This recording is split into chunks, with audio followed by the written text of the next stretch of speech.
Armenia ने दाग दिया भारत का हथियार, फिर जो हुआ दुनिया हैरान है। जी हां, भारत का हथियार पहली बार किसी विदेशी जमीन पर फायर हुआ। आर्मेनिया, जो कि अजरबैजान के खतरे से निपटने के लिए भारत के हथियारों का बड़ा ग्राहक बना है। Akash missile, smart weapons, anti drone system के अलावा आर्मेनिया ने advance towed artillery gun system खरीदे। इस वक्त इंडिया, आपको पता है, थर्ड लार्जेस्ट वेपन मैन्युफैक्चरर है अमेरिका और रशिया के बाद। Third largest weapon manufacturer Russia और अमेरिका। अब आर्मेनिया ने भी अपने देश के अंदर विभिन्न परिस्थितियों में भारत के ATAGS का जमकर परीक्षण किया और इसका नतीजा काफी चौंकाने वाला रहा। आर्मेनिया के सेना के अधिकारियों ने यहाँ तक कह दिया कि ऐसा हथियार आखिर हमें पहले क्यों नहीं मिला।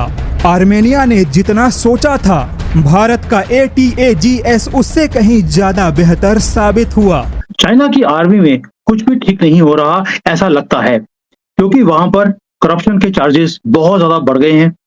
वहां पर जो दो डिफेंस मिनिस्टर थे, उन्हें एक्सपेल कर दिया गया है। टाइटेनियम से बने भारत के आर्टिलरी गन सिस्टम न केवल हल्के हैं, बल्कि बाकी देशों के हथियारों के मुकाबले काफी सस्ता है और बड़ी आसानी से इसे कहीं पर भी तैनात किया जा सकता है। भारत का यह तोप बहुत ही स्थिर और काफी सटीक है, यानी कि आर्मेनिया अब भारत के ऐसे आर्टिलरी गन सिस्टम का दीवाना बन बैठा। ऐसे में देखा जाए तो भारत का हथियार केवल भारत के हिसाब से अच्छा नहीं है, बल्कि भारत के इस हथियार ने विदेशी जमीन पर भी दुनिया का ध्यान आकर्षित किया है। क्योंकि वॉरफेयर हमेशा चेंज होते रहता है और जो जियोपॉलिटिकल सिचुएशंस नेबरिंग कंट्रीज में हो चाहे बाहर हो, चेंज होते रहते हैं। उससे काफी सारी चीजें सीखने को और हमें तैयार रहने का एक मौका होता है। दोस्तों, जिस तेजी से मोदी जी ने आकर डिफेंस के बारे में सोचा है और नई नई चीजें बनानी शुरू की है भारत के अंदर, अगर ये पहले हो गया होता तो हम दुनिया में नंबर 1 पे पहुंच चुके होते हैं। आज हम नंबर 3 पे हैं। लेकिन कोई बात नहीं दोस्तों, कांग्रेस ने तो बहुत कोशिश की थी कि भारत आगे ही ना जाए, लेकिन भारत की नियति है तो भारत ने आगे जाना ही जाना है। आज भारत के डिफेंस इक्विपमेंट्स इतने शार्प और इतने एक्यूरेट हैं, और आप तो जानते हैं मिसाइल्स हमारी ब्रह्मोस के नाम से तो पाकिस्तान और चीन कांपते हैं। इतनी स्टीक एक्यूरेसी है उनकी, और अब तो अग्नि 5 अग्नि 6 चल रही है। उसके अलावा ना जाने क्या क्या चीज़ें बना रहे हैं हम। दुनिया हैरान है। इसीलिए आर्मेनिया हमसे चीज़ें ले रहा है, क्योंकि रशिया ने भी उसको आखिरी वक्त पर धोखा दे दिया था। अब आर्मेनिया ने जब हमारे वेपन्स टेस्ट किए हैं तो दीवाना हो गया है। आकाश मिसाइल सिस्टम तो दोस्तों गल्फ कंट्रीज के अंदर भी बहुत फेमस हो रहा है। सऊदी अरब और UAE भी लाइन लगा के खड़े हुए हैं कि हमें भी दीजिए। आने वाले दिनों के अंदर देखिएगा भारत दुनिया में कितनी तेजी से एक्सपोर्ट करेगा अपना डिफेंस और नंबर 1 पे भी पहुंचेगा। आप भी कमेंट्स कीजिएगा, वीडियो को लाइक और चैनल को सब्सक्राइब जरूर कीजिएगा। Thank you. जो इंडियन फौज एक नेक्स्ट लेवल पे सोच रही है, ठीक है जी। सो वो कह रहे हैं कि लॉन्ग टर्म कॉम्प्रिहेंसिव 1 लाख के करीब तो फौज उन्होंने चाइना के बॉर्डर पे बिठा दी है। आप क्या समझते हैं, चाइना इंडिया के लिए मजाक है? So that is why India is working on a comprehensive analysis of the northern border and neighbouring country. So उन्होंने, मेरी जाती नजर में, they have put China on priority. India को भी, बांग्लादेश को भी वो अहमियत दे रहे हैं, एंड पाकिस्तान को नंबर 3 पर रख रहे हैं। राफेल ले लिए हैं इंडिया ने, जो है वो ड्रोन्स ले लिए हैं इजराइल से, अमेरिका से। इंडिया ने जनाब न्यूक्लियर ट्राइड बिल्ड कर लिया है। पाकिस्तान की टेंशन शुरू।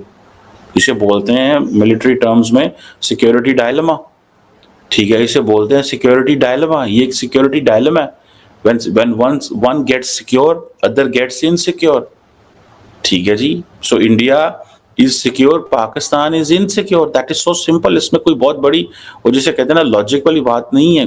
अब नाम उन्होंने किसी का भी नहीं लिया, लेकिन अब हम लोग कह रहे हैं, हो सकते हैं चाइना को कह रहे हो सकते हैं पाकिस्तान को कह रहे हो। सर, क्या ये रूटीन की स्टेटमेंट है, या आपको लगता है कि भारत में जो लीडर्स हैं उनको किसी किस्म का ऐसा लग रहा है कि कहीं से कोई प्रॉब्लम हो सकती है? हमारे रक्षा मंत्री राजनाथ सिंह जैसे लोग बात करते हैं, तो वो कोई भी एक ऐसा स्टेटमेंट नहीं देते जिसका कोई मतलब ना हो, क्योंकि जब ऐसे स्ट्रेटेजिक लीडर्स बात करते हैं तो it is with the purpose.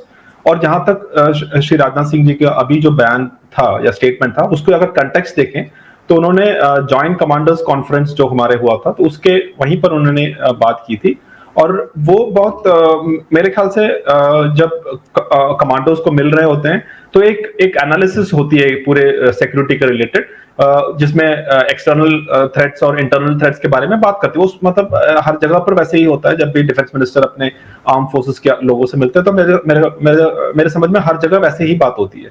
तो उस सिलसिले में राजनाथ सिंह जी ने ये बताया था कि आप देखिए एक्सटर्नल में क्या क्या हो रहा है, चाहे वो रशिया यूक्रेन वॉर हो, चाहे वो हमारे जो नेबर्स के साथ में जो भी हो रहा हो, तो उससे हमें, और वो नेचुरल मेरे ख्याल से हर आर्मी करती है, क्योंकि वहां से कोई ना कोई सीख मिलती है, कोई ना कोई लेसन हमें डिराइव करने की जरूरत होती है, क्योंकि वॉरफेयर हमेशा चेंज होते रहता है।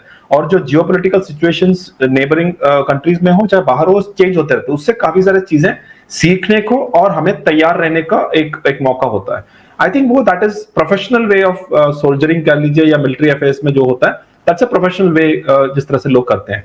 तो उस सिलसिले में राजनाथ सिंह जी ने कहा था कि जो बाहर के देशों के साथ में जो है उसके ऊपर एक वो होना चाहिए, और उससे हमें जो भी सीख मिलती है उसके ऊपर एक नजर होनी चाहिए। वो एक मेरे ख्याल से मैं उसमें ज्यादा कुछ I don't read too much into it. और उन्होंने एक और चीज कहा था कि be prepared for the unexpected. ये एक उन्होंने कि जो एक असंभव से कुछ चीज होती है तो उस चीज के लिए तैयार। वो मेरे ख्याल से अगेन हमेशा आर्मी जो है वो अनएक्सपेक्टेड से ही रहते हैं कि भाई कब कहां से क्या नया कुछ हो जाए। इस वक्त इंडिया, आपको पता है, थर्ड लार्जेस्ट वेपन मैन्युफैक्चरर है अमेरिका और रशिया के बाद। Third largest weapon manufacturer Russia और अमेरिका और रशिया के बाद। चाइना की आर्मी में कुछ भी ठीक नहीं हो रहा ऐसा लगता है, क्योंकि वहां पर करप्शन के चार्जेस बहुत ज्यादा बढ़ गए हैं। वहां पर जो पुराने जो 2 डिफेंस मिनिस्टर थे उन्हें एक्सपेल कर दिया गया है। We cannot fight India conventionally and Pakistan will use nuclear weapons. Simple. That is a deterrent. हम कहते हैं ना, nuclear weapon is a weapon of deterrence. ये डिटेरेंस की बात हो रही है।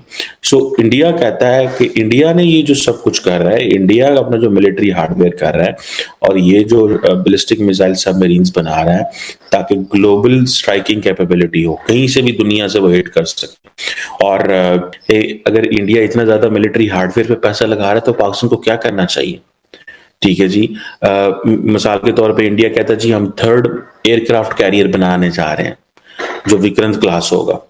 वो अब देखें ना, इंडिया अदर देन दैट, ये जब एयरक्राफ्ट कैरियर, पाकिस्तान के पास तो एयरक्राफ्ट कैरियर नहीं है, लेकिन इंडिया अगर ये जो एयरक्राफ्ट कैरियर बना रहा है वो क्यों बना रहा है? वो कह रहा है भाईजान हमारा ध्यान तो सारे का सारा जो वो इंडियन ओशन में है, हमने तो अपनी सप्लाई चेन को प्रोटेक्ट करना है, हमें तो रेड सी में खतरात हैं, हम 1,1400 मिलियन का मुल्क है, हमारी आबादी बहुत बड़ी है, हमें अपनी एनर्जी को प्रोक्योर करना है, उसको सिक्योर करना है, हमें अपनी एक्सपोर्ट को सिक्योर करना है, इंपोर्ट को सिक्योर करना है। वो तो मतलब इस लेवल पे सोच रहे हैं ना, मतलब इंडिया जो है ना वो सोच रहा है बियॉन्ड इट्स बॉर्डर। ये बहुत इंपॉर्टेंट चीज है। When you think beyond your border, आप ये नहीं समझते कि आप एक है मेरा घर, मैं अपने घर को अंदर बैठ के सिक्योर करूंगा। इंडिया कहता नहीं, हम अपने घर को इधर से बाहर से बैठ के सिक्योर करेंगे। इट मींस कि हमें अगर अफ्रीका में जाना पड़ा, हमें एशिया पैसिफिक में जाना पड़ा, हमें अगर मिडल ईस्ट में जाना पड़ा, हम वहां से बैठ के अपने घर को सिक्योर करेंगे। सो इसके definitely it means they have bigger ambitions, उनके बड़े एम्बिशंस हैं।